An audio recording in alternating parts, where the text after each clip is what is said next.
Ugh, what a mistake I've made. Why did I ever marry you?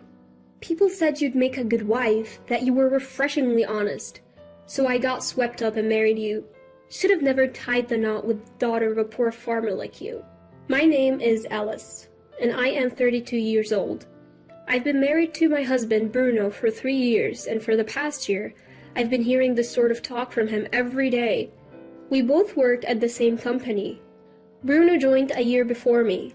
Our company is a general trading business, and lately we've been focusing on the food sector. We introduce and broker new ingredients and food products, department stores, and supermarkets. That's mainly what we do. Bruno and I hit it off at a company party. Maybe it was the drinks, but we were cheered on by those around us and started dating soon after. He was kind, sociable, and always had me laughing. I thought a life married to him would be filled with joy, so we got married after a year of dating. Bruno's parents had already passed away, but my parents are still living and run a small farm in the countryside. I was a child born to my mom at 39 and my dad at 41, after they'd been married for 10 years. So when I got married, my mom was already 68 and my dad was 70. Both were thrilled about my marriage. Bruno was initially very helpful around the house, and we often went out for meals together, enjoying each other's company. However, about a year ago, Bruno's behavior started to change dramatically. He began complaining about everything I did, and our outings together stopped. Although I had doubts about staying with him, I thought of the kind Bruno I'd known when we got married and hoped he'd revert back to that. Plus, I didn't want to worry my parents, who are already over 70, so I held off on divorce.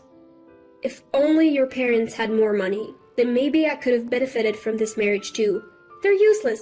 They'd be better off as fertilizer in a field. Hey, that's way over the line. We're talking about my parents here. I say it because they're your parents. This marriage was totally pointless. I can endure any insults about me, but I can't stand him talking about my parents that way. Though they're considered elderly, they still work hard at farming, sending us delicious vegetables and produce all the time. For me, they are more than just invaluable. They're my lifelines. Compared to my friends' parents, mine are significantly older. That always concerned me. However, I'm truly grateful to my parents who always had me in their thoughts and took great care of me. I've always loved my parents deeply. I've been biting my tongue to keep from upsetting them, the very parents who were thrilled about my marriage. Even after that, Bruno kept bad-mouthing my parents almost every day. I was just about to hit my breaking point when Bruno brought up divorce. You know, being married to someone poor like you, there is no advantage for me. I don't want to waste my life anymore. I get it, then it's fine. I had no energy left to argue. I might worry my parents, but I don't want to be with this person anymore. As soon as I agreed, Bruno, as if he'd been waiting for this, handed me the divorce papers with his name already filled in. I signed them without a word. Once I've packed, I'll leave. You can stay here if you want. Is that okay? Yeah, but change the name on the lease. I don't want to keep paying the rent. I understand. But I decided to move too. Staying alone in a place where I'd lived with Bruno felt wrong, and I wanted to sort out my feelings and start fresh. And so, our divorce was finalized. We still work at the same company, so there is a bit of awkwardness when we see each other. But working in different departments turned out to be a blessing in disguise. When I told my parents about the divorce, they looked a bit sad. Still, they said, "If that's what you've decided, then it's okay. You're the one living your life," was all my parents had to say. Their kind words felt like a lifeline. Being divorced after an office marriage did make me self-conscious, but no one said anything. And with Bruno's verbal abuse gone, I felt relieved. Being alone made me realize how much I'd been holding back. I truly felt it was good that I got a divorce. So, this happened one fateful day. I had some work to attend to in the department where Bruno was. On my way there, I happened to overhear a conversation Bruno was having with a colleague in the break room. "Man, you really hit the jackpot, huh? She's the heiress to prime supermarkets, right? She's totally into me. Can't believe you've been keeping this a secret from your wife for a whole year." Well, I had to be careful. Last thing I wanted is to be slapped with alimony. But it took some time. No matter what I said, she wouldn't bring up divorce. Would have made things easier if she did. You're a piece of work, you know that. Thanks to my daily insults, she accepted the divorce pretty easily, though. I feel sorry for Alice for marrying someone like you. Come on, you can't compare the daughter of a poor farmer to a supermarket heiress. Prime Supermarkets is a major chain that's spread across the US, and our company does business with them. Bruno was in charge of sales for that supermarket.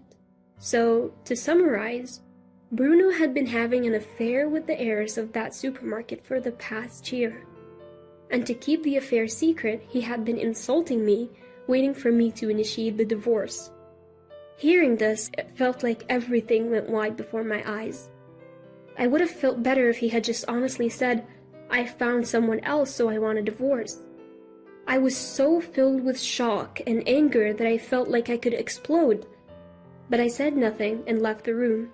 I didn't want to be known as the woman dumped by Bruno because he had an affair.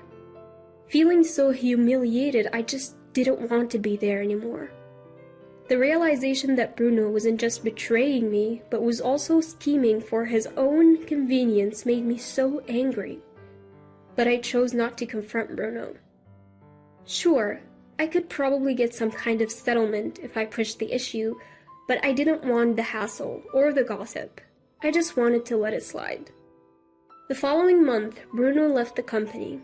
I heard he got re-employed at Prime Supermarket's corporate headquarters. I breathed a sigh of relief, knowing I wouldn't have to see Bruno's face anymore. Soon after, I heard rumors that Bruno married the daughter of the CEO of Prime Supermarkets. The female co-workers in my office were skeptical, but the men seemed envious. Apparently, Bruno fast-tracked the wedding because the CEO's mother, Bruno's new grandmother-in-law, wanted to see her grandchildren married off sooner rather than later. I can't help but think it's just a cover story. Bruno's perfectly capable of bending the truth like that. Furthermore, not a single employee from our company was invited to the wedding. Bruno was hired as a sales manager and seemed to be on a fast track to success, according to the gossip amongst his former colleagues, tinged with jealousy. Nothing surprises me anymore. It's probably all according to Bruno's plan. While it's infuriating to think about, my desire to avoid him is stronger. However, that wasn't the end of it. I received a call saying that the supermarket that bought produce from my parents' farm had suddenly cut ties with us. It was Prime Supermarket, and it was Bruno who informed us. What's going on? I had to call Bruno to find out why. My wife doesn't want me dealing with my ex's family, he said. What? She doesn't want any contact with your parents.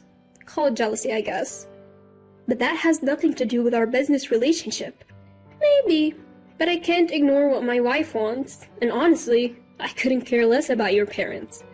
I hated to grovel to Bruno, but I begged him to reconsider the contract termination. He refused. I never thought it would come to this. My parents love farming. Their greatest joy is seeing people enjoy the produce they've grown. They're getting older, but they're still passionate. I don't want to strip them off of their livelihood. So, I had no choice but to look for a new contract. I tried, but I couldn't find any takers. Then, my company decided to host a food fair. I negotiated to include my parents' produce, and surprisingly, I got an immediate okay. The CEO was excited about their organically grown, carefully crafted produce, especially after tasting it. There was a fee for the booth, which I paid for without telling my parents. On the day of the food fair, my parents arrived, beaming with pride over their produce. Seeing them so happy filled me with joy as well. Then someone approached us. He was a restaurant owner from Boston, interested in using my parents' produce. His restaurants focus on high-quality ingredients, and after tasting the produce, he was impressed. My parents were thrilled. We quickly struck a deal, and I felt a huge weight lift off of my shoulders. 3 years have passed since then. My parents are still working in the field, as energetic as ever. They say they genuinely enjoy this lifestyle. I quit my corporate job and have been helping them for the past 2 years. Though my parents insisted they were fine, I saw the increasing work in sorting and fulfilling orders. It became clear they needed help. I'm happy to work alongside them. On a trip back from delivering produce to a restaurant, I bumped into Bruno. "What are you doing here? I heard you quit your job after I broke up with you." "I didn't quit because of you. I'm helping out my family's farm. We supply this restaurant with our vegetables." "Ah, helping out the poor farmers, huh? Suits you, I guess. You'd be leftover stock at the company just like your vegetables." "How rude you still are." "That's just the truth. Look at the gap widening between us. I am now the sales director at Prime Supermarket, a true elite. While you'll just weather away. I'm actually getting remarried." "What? Who's the unlucky guy?" "Another broke person." Ignoring Bruno's continuing insults, I get in my car and leave. I'm marrying Louis, the chef at the restaurant where we supply our produce. We grew close during my numerous delivery trips. He's been raving about our produce, even took the time to visit our farm, and has become quite friendly with my parents. He's always smiling and is as genuine as they come. Somewhere along the line, I found myself drawn to his unguarded smile. But after my last marriage, I thought I was done with the whole idea of tying the knot again. Yet, he's like the sun, gradually melting away my reservations. Meeting Bruno at this point seems like a bad omen, just as I'm about to take a new step in life.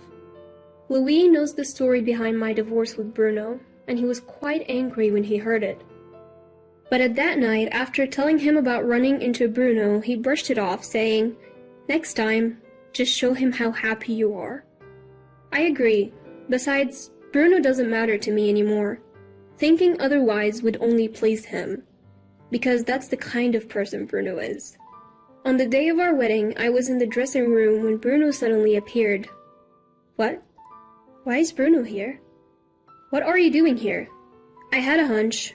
You said you were getting married, and I heard there was a wedding at this restaurant, so I came to check it out." "Why are you here? You're certainly not invited." "I wanted to see this poor wedding of yours." "What?" "I'm just curious to see who the pathetic woman that I dumped is marrying. Though, he'll definitely be less than me." "Your taste is truly terrible." I couldn't help but feel pathetic, wondering if I had really married such a lowlife. At the same time, looking at Bruno's smug face in front of me, I felt grateful we had broken up. "What's the matter? Cat got your tongue? Show me this new husband of yours already." Just as Bruno spoke with delight, Louis and his parents walked in. "Ellis, are you ready?" "Huh?"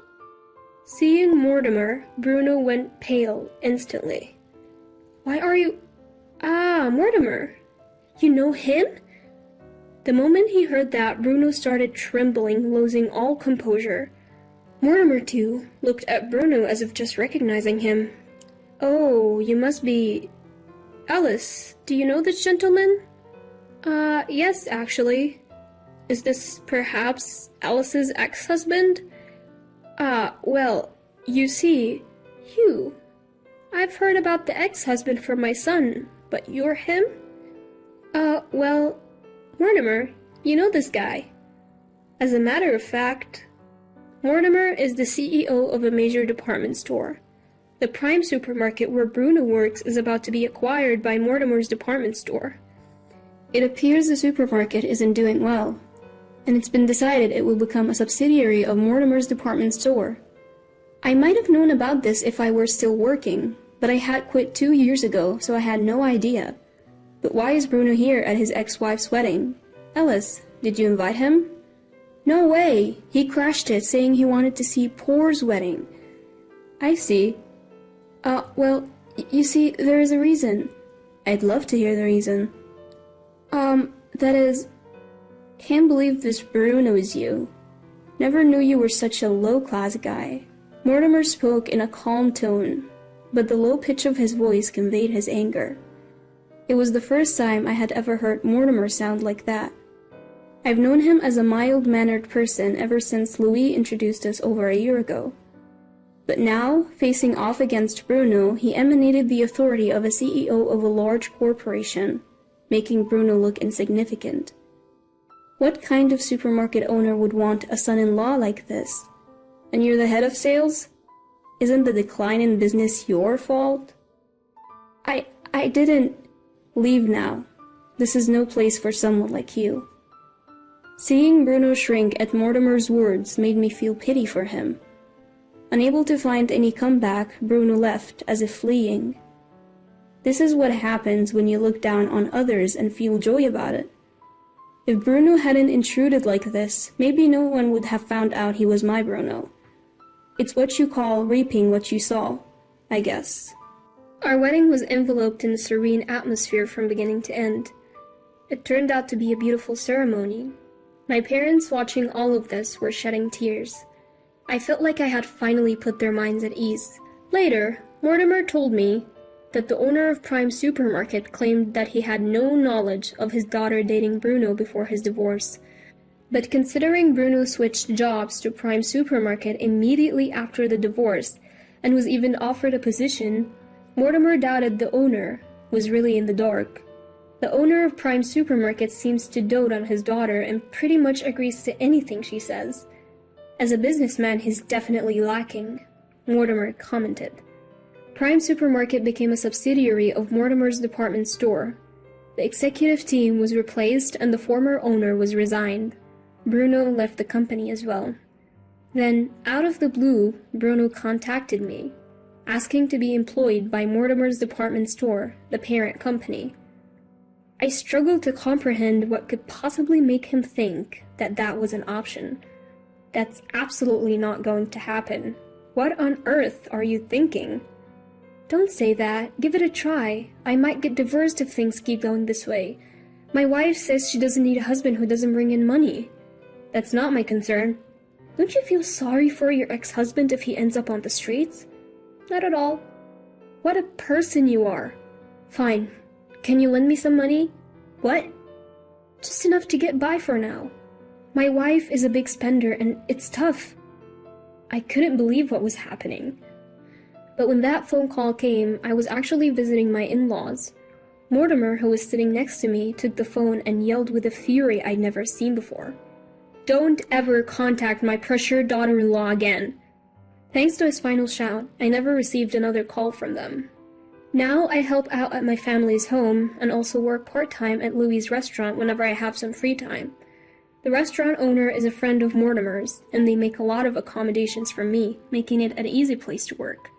About 6 months after remarrying, a colleague from my old job came to dine at the restaurant, and we briefly talked about Bruno. It seems the former president of Prime Supermarket is drowning in debt and has skipped town. His daughter and Bruno are left dealing with those debts, working from morning to night. Apparently, they blame each other for their plight and fight constantly. Their new apartment is in an older building near my former colleague's home. Apparently, their arguing got so loud the other day that someone reported them to the police. My colleague saw them during that incident and said that they had lost so much weight they were almost unrecognizable, laughing as he told the story. But honestly, I don't care anymore. I don't look back on the past. Besides, our family will grow by one more member come next spring. Both my parents and my in-laws along with Louie are all thrilled. I plan to cherish this happiness.